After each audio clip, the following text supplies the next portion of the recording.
आज आपण नारळी पौर्णिमेनिमित्त नारळी भाताची रेसिपी पाहणार आहोत। खूप सगळ्या टिप्सही या व्हिडिओमध्ये मध्ये सांगितलेल्या आहेत, त्यामुळे व्हिडिओ शेवटपर्यंत पहा। 4 माणसांसाठी लागणारा योग्य प्रमाणात आपण हा नारळी भात बनवलेला आहे आणि हा भात आपण साखरेच्या ऐवजी गुळामध्ये केलेला आहे। चला तर मग पटकन रेसिपीला सुरुवात करूया। नारळी भात बनवण्यासाठी येथे मी 1 वाटी भरून बासमती तांदूळ घेतलेला आहे। असा लांब तांदूळ वापरावा। तुमच्याकडे जर नसेल तर तुम्ही साधा कोलमच्या तांदळाचा हा भात बनवला तरीही चालू शकतो। आणि 1 वाटी तांदळाला मी अर्धी वाटी गूळ असं दाबून थोडंसं घेतलेलं आहे, किंवा तुम्ही तुमच्या आवडीनुसार कमी जास्त घेऊ शकता। असे पातळ काही खोबऱ्याचे मी काप केलेले आहे, ओल्या नारळाचे काप करून घेतले आहे आणि थोडासा ओला नारळ आपल्याला किसून घ्यायचा आहे। 4 विलायची घेतली आहे, जायफळ घेतला आहे, केसर, बदाम आणि खिसमिस घेतली आहे। आणि हा भात बनवण्यासाठी आपल्याला लागणार आहे साजूक तूप। साजूक तुपामध्ये आपण हा भात बनवणार आहोत। सुरुवातीला आपण हा तांदूळ चांगला 2 वेळेस पाण्याने स्वच्छ धुवून घ्यायचा आहे।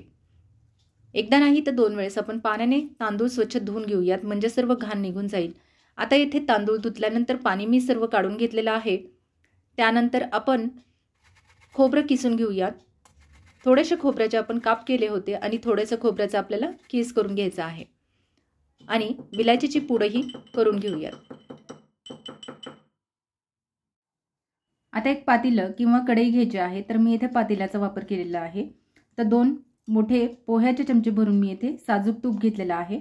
तूप आपण चांगलं मेल्ट करून घेऊयात। बारीक गॅसवर तूप चांगलं मेल्ट करून झालं की त्यामध्ये आपल्याला धुवून घेतलेला तांदूळ घालायचा आहे। तुपामध्ये आपल्याला 5 मिनिटं हा तांदूळ चांगला परतून घ्यायचा आहे। साजूक तुपाचा वापर केल्यामुळे भाताला एक वेगळीच मस्त चव येते आणि असा तांदूळ तुपामध्ये परतल्यामुळे आपला जो नारळी भात आहे तो मस्त चविष्ट होतो, चवीला खूप छान लागतो। तर 2 वाट्या भरून मी येथे पाणी टाकलं आहे, म्हणजे 1 वाटी तांदूळ आपण घेतला होता तर 2 वाट्या भरून मी येथे पाणी टाकलं आहे। तुपामध्ये 5 मिनिटं चांगला परतून घेतल्यानंतर 2 वाट्या पाणी घालून आपल्याला 10 मिनिटं हा भात चांगला शिजून घ्यायचा आहे। फक्त खाली लागू द्यायचा नाही, त्यासाठी बारीक गॅस केलेला आहे आणि थोडंसं झाकण असं उघडच ठेवायचं, म्हणजे वरती पाणी येणार नाही। तर येथे 10 मिनिटांनंतर पाहू शकता भात आपला मस्त मोकळा असा शिजलेला आहे। इथे भाताचा दाणा बघू शकता, मस्त असा हा भात मोकळा दिसत आहे। यामध्ये तांदूळ कुठेही तुटलेला दिसत नाही। जर तुम्ही जास्त पाण्याचा वापर केला तर तो चिकटही होऊ शकतो आणि तांदूळही तुटू शकतो, त्यामुळे त्याची काळजी घ्यावी। आता एक कढई घेतलेली आहे, कढईमध्ये आपण 3 चमचे तूप घालून घेऊयात। तूप चांगलं मेल्ट झालं की त्यामध्ये मी येथे खोबऱ्याचे काप करून घेतले होते ते घातले आहे आणि 5 मिनिटं बारीक गॅसवर आपण हे खोबऱ्याचे तुकडे चांगले परतून घेऊयात।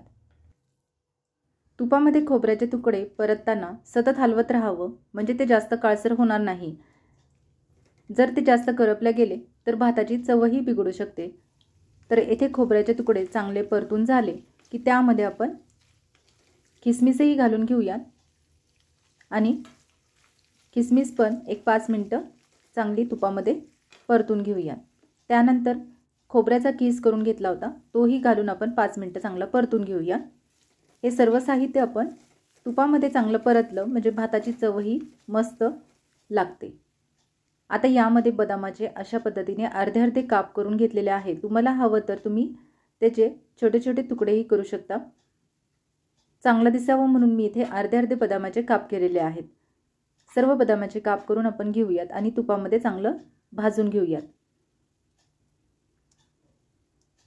बदामाच्या ऐवजी तुम्ही पिस्ता किंवा काजू तुमच्या आवडीनुसार ड्रायफ्रूट्स वापरू शकता। तर सर्व बदामाचे काप करून घेतलेले आहे आणि तुपामध्ये मी येथे परतून घेत आहे। खोबरं, खिसमिस, बदाम सर्व काही साहित्य आपण व्यवस्थित तुपामध्ये 5 ते 10 मिनिटं चांगलं परतून घ्यायचं आहे।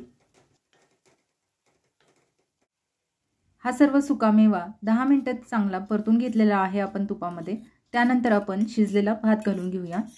तर भात यामध्ये ॲड करताना फक्त तांदूळ तुटायला नाही पाहिजे, असा अखंड तांदूळ असावा।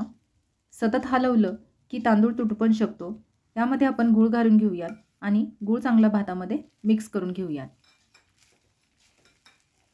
शक्यतो लाकडी उलटण्याचा किंवा चमच्याचा वापर करा, म्हणजे तांदूळ तुटणार नाही। गुळाच्या ऐवजी तुम्ही साखरेचाही वापर करू शकता ह्या भातामध्ये। थोड्याशा केसरच्या काड्याही मी यामध्ये घातलेल्या आहेत। केसरमुळे स्वादही खूप छान येतो भाताचा आणि दिसायलाही आपला भात मस्त दिसेल आणि कलरही खूप छान येतो। गूळ वितळेपर्यंत आपल्याला हे अलगद अलगद असं मिक्स करून घ्यायचं आहे। गुळामुळे भाताला कलरही खूप छान येतो आणि चवही खूप छान लागते आणि साखरेपेक्षा गूळ केव्हाही खाल्लेला चांगलाच असतो। थोडीशी विलायचीची पूड आपण इथे ॲड केलेली आहे आणि जायफळही मी थोडंसं किसून घालत आहे। गुळाचे पदार्थ आपण जेव्हाही बनवतो त्यावेळेस थोडं जरी जायफळ आपण त्यामध्ये घातलं तर त्या पदार्थाची चव अजूनच छान लागते। आता सर्व साहित्य मिक्स करून घेतलं तर इथे झटपट आपला हा केशरी भात किंवा नारळी भात तयार झालेला आहे। नारळी पौर्णिमेनिमित्त तुम्हीही हा भात नक्की बनवून पहा। नारळी पौर्णिमेलाच नाही तर एरवीही तुम्ही हा भात छोट्या मोठ्या फंक्शनसाठी किंवा काही गोड खावंसं वाटलं तर बनवू शकता। मग कशी वाटली आजची ही नारळी भाताची रेसिपी? आवडली असेल तर नक्कीच लाईक करा, शेअर करा आणि चॅनलला नक्की सबस्क्राईब करा। पुन्हा भेटूया अशाच एका मस्त रेसिपीसोबत। तोपर्यंत बाय।